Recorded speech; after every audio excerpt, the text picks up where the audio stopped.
The rain had been falling for 3 long hours when the knock came. Elias Boon sat down his tin coffee cup, the hollow sound echoing through the cabin like a gunshot. He'd been sitting in that same chair since sundown, watching the rain run in crooked lines down the single window pane. The roof above creaked under the steady rhythm of the storm, a roof he'd patched just last month with his own rough hands. In 50 years of living, Elias had grown used to storms. They came and went like everything else in this forgotten corner of Montana territory. Swift, harsh, and leaving little behind but silence. But knocks on his door, those were rare, almost unheard of. He rose slowly, his knees stiff from years of work and quiet. The floorboards creaked under his boots, each step echoing the emptiness of the small cabin. His hand reached for the Winchester rifle propped by the wall. He didn't expect trouble, but in the West you never ignored a knock after dark. "Who's there?" His voice came out rough, low from disuse. Some days passed without him saying a word to another living soul besides his horse. "Please, sir," came a woman's voice from the other side, barely a whisper above the rain. "We need shelter." The word we made him pause. He lifted the latch and pulled the door open just as lightning split the sky. For one bright second, he saw them. A woman standing in the downpour, clutching a small bundle against her chest. No horse, no wagon, just 2 figures soaked to the bone. The woman looked to be in her 30s, though the harsh life of the frontier made it hard to tell. Dark hair clung to her face, her eyes deep brown, steady, but desperate. The bundle moved slightly, and he realized it was a child, a little girl, maybe 4 or 5 years old. "I'm sorry to trouble you," she said, her voice trembling from cold. "Our wagon broke an axle 5 miles back. We saw your light." 5 miles, in that storm, carrying a child. "Come in," Elias said, stepping aside. "Both of you." Quote, "They entered like ghosts come to life, bringing with them the smell of rain, earth, and something he hadn't felt in years, human warmth." The woman hesitated just inside, glancing around the cabin. Everything inside was singular. 1 chair, 1 plate, 1 cup, 1 bed. It was the home of a man who lived alone and expected to die that way. "Thank you," she said softly. "I'm Martha Hale. This is my daughter, Clara." Elias nodded awkwardly. "Elias Boon?" He didn't know what else to say. He couldn't remember the last time a woman had spoken to him, much less stepped into his home. The ladies in town crossed the street when he came for supplies. "Hermit rancher," they whispered, "never took a wife. Something must be wrong with him." "You're soaked through," he managed finally. "There's a fire." "Blankets, too." He moved with quiet purpose, pulling his only quilt from the bed and an old horse blanket from the corner. Martha wrapped the child first, tucking her close. The little girl's eyes peeked out gray as storm clouds. "Mama," the girl whispered, "are we safe?" Quote, "Yes, sweetheart, the kind man is letting us warm up." Kind man, Elias blinked. No one had called him that in decades. He stoked the fire until it flared high, filling the room with flickering orange light. He set water to boil and found his spare cup, wiping it clean with his shirt sleeve. "Coffee?" he asked. "That would be a blessing," Martha said, her voice gentle. When he turned back, she was watching him with quiet curiosity. He wondered what she saw. A weathered man, gray, streaking through his beard, scars on his hands from years of hard work. A man who'd lived too long in silence. "You live here alone," she said. It wasn't a question. 27 years, he answered. "That's a long time." "It suits me." But even as he said it, he wasn't sure it was still true. The cabin had always felt peaceful before. Now it felt hollow. Empty in a way he hadn't noticed until 2 strangers stepped inside. "Where were you headed?" he asked. "California. My sister lives there. Said there might be work. My husband passed 8 months ago." Her voice caught slightly. "Consumption." Quote, Elias looked into the fire. "I'm sorry." "Thank you," she murmured. "He was a good man. Just not strong enough for this country." They ate a simple meal of beans and salt pork. Martha accepted it like a feast, and the little girl ate quietly, glancing at Elias with wide gray eyes. "Why?" the child asked suddenly. "Why do you live all alone? Don't you get scared?" Her mother started to hush her, but Elias shook his head. "Sometimes," he admitted, "but I've got good walls and a good rifle." "That's enough." "My papa had a rifle," Clara said solemnly. "It didn't make him better." Martha flinched, the pain flashing in her eyes. Elias said nothing more. He just nodded slowly, understanding more than he could say. Later, when Martha had tucked Clara into his bed, Elias spread his bedroll by the stove. "You'll both take the bed," he said firmly. "We couldn't," she protested. "It's a bed or the barn. Take your pick." A tired smile touched her lips. "You're not much for negotiation, are you, Mr. Boon?" "Never had reason to be." Quote, the rain drummed steady on the roof, thunder rolling far away now. Elias checked the window latch out of habit. When he turned, he found Martha watching him, something soft and unreadable in her expression. "The storm will last through tomorrow," he said, mostly to fill the silence. "Creek'll be too high to cross. We're grateful for whatever shelter you can provide." Grateful. The word sat heavy in his chest.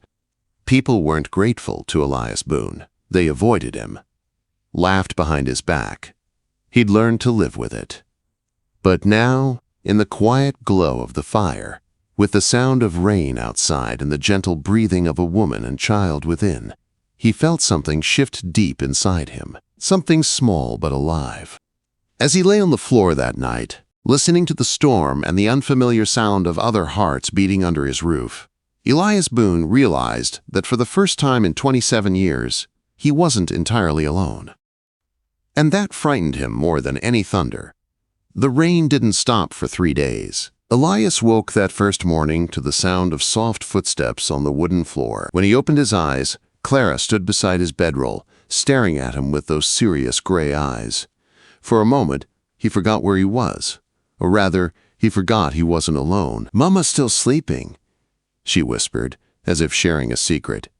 "Then we'd best be quiet," he whispered back, surprising himself. When had he last whispered to anyone? He rose carefully and went to the stove, stirring the cold ashes back to life. Clara followed like a shadow, watching his every move as he arranged kindling and struck a match. The tiny flame flickered to life, and her face lit with wonder. "See how I stack them?" he explained quietly. "Leave space for air. Fire needs to breathe, same as folks." "Papa showed me once," she said softly, "but his hands, they shook." Elias nodded, throat tight. He'd seen men die of consumption before, the slow, cruel way it took them. "Would you like to help with breakfast?" he asked. Her eyes brightened. "Can I?" "Reckon so." Together they worked in companionable silence. She stood on a crate to reach the table, carefully measuring coffee grounds while Elias sliced bread and warmed beans. Her chatter was soft but constant, about their broken wagon, about the rabbit she'd seen the night before, about her doll left behind in the mud. When Martha finally stirred, her daughter's laughter was already dancing through the small cabin. She paused in the doorway, hair braided neatly, but eyes weary from years that had demanded too much. For a long moment, she simply watched them, her child and this quiet, weathered man working side by side, as if it were the most natural thing in the world. "Clara," she said gently, "you're not bothering Mr. Boon, are you?" "She's helping," Elias said quickly. "Good help, too." Clara grinned. "I measured the coffee perfect, Mama. Mr. Boon said so." Martha smiled then, and it transformed her face, softened it, made it glow. "Thank you," she said quietly. "For everything." They ate breakfast together, the first meal Elias had shared with anyone in years. Clara's bright energy filled the silence he hadn't realized weighed so heavy. Martha's calm steadiness brought a peace that felt both new and familiar. By afternoon, the rain showed no sign of letting up. The small cabin became their whole world. 3 souls trapped by weather, learning the rhythm of each other's presence. Martha mended a tear in Clara's dress by the window, while Elias repaired a broken harness. Every so often, their eyes met and drifted apart again, like 2 travelers unsure if they were walking the same road. That evening, when Clara asked for a story before bed, Martha began one about a princess trapped in a tower. Elias found himself joining in, describing the brave horse the prince rode and the dragon's green eyes. Clara giggled until tears streaked her cheeks. The sound filled the cabin like music, chasing away years of silence. The second day passed differently. Martha insisted on cooking, turning his plain supplies into something that smelled heavenly. She seasoned beans with wild herbs she'd spotted through the window, baked biscuits light as clouds, and even managed to make his simple kitchen smell like home. "You cook like someone who's fed a family," Elias said, amazed. "5 brothers," she replied with a tired smile. "Mama died when I was 12. I learned quick." Elias chuckled softly. That explains a lot. While she worked, he fixed things he'd ignored for years. The wobbly table leg, the loose door hinge, the shelf threatening to collapse. Clara followed him everywhere, handing him tools, peppering him with questions. "Why don't you have pictures?" "Never had anyone to take pictures of." "Why don't you have more chairs?" "Never had anyone to sit in them." "Why don't you have a wife?"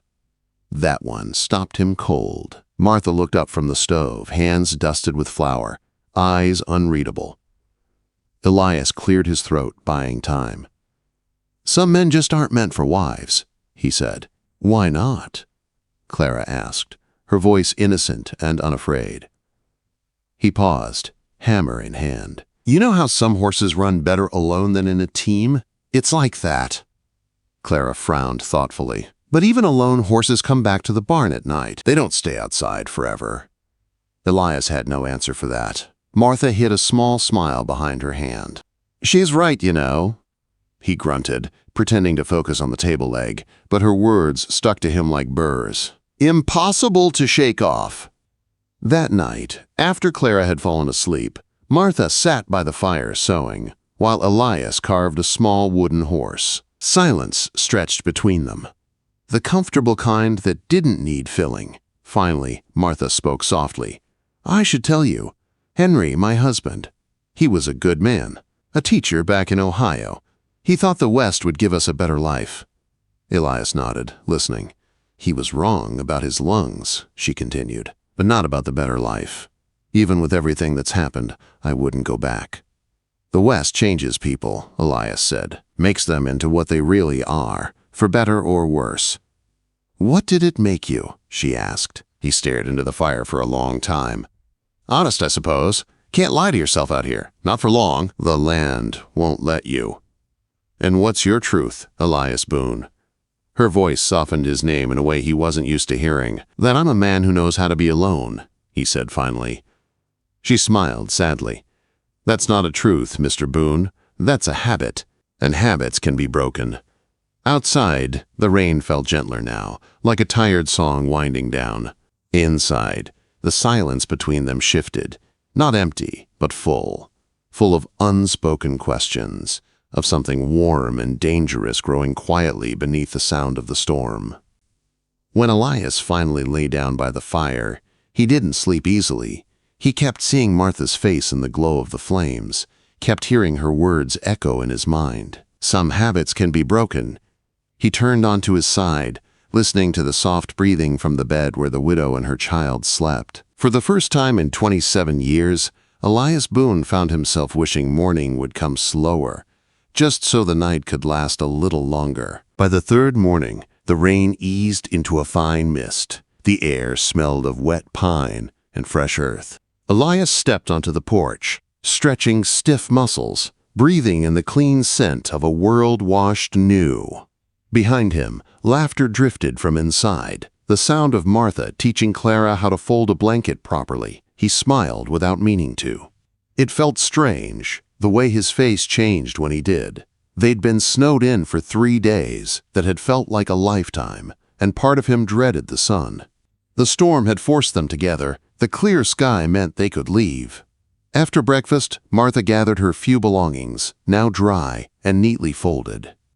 "The creek's still high," Elias said, hoping it sounded like fact, not plea. "You'd better wait another day before heading out." She looked up from the table, her expression unreadable. "I don't want to impose." "You're not imposing," he said quickly. Then, softer, "You're welcome to stay as long as you need." Clara clapped her hands. "Can we, Mama? Just one more night?" Martha hesitated, glancing at Elias, then nodded. "One more night." The hours passed quietly, almost tenderly. Martha mended his worn shirts by the fire. Clara played with the little wooden horse Elias had carved the night before. Outside, sunlight broke through, turning the wet fields to silver. In that light, the cabin looked different. Lived in, warm, alive. When evening came, Martha cooked one last supper, with what little remained in his pantry. "You'll need to restock soon," she said, washing the dishes afterward. "I usually go to town once a month." "You'll need more now?" Elias looked up. "Will I?" Her gaze met his, steady and kind. A man shouldn't eat alone forever. He didn't trust himself to answer. Clara yawned, curling up on his bed as Martha tucked her in. Afterward, she joined Elias by the fire. The air between them was thick with all the words they hadn't said. "I should thank you again," she began, "for saving us from the storm." "You don't need to thank me." "I do. You gave us shelter, food, safety. You didn't have to." Elias stirred the fire, avoiding her eyes. Anyone decent would have done the same. Quote. She shook her head. No, not everyone would.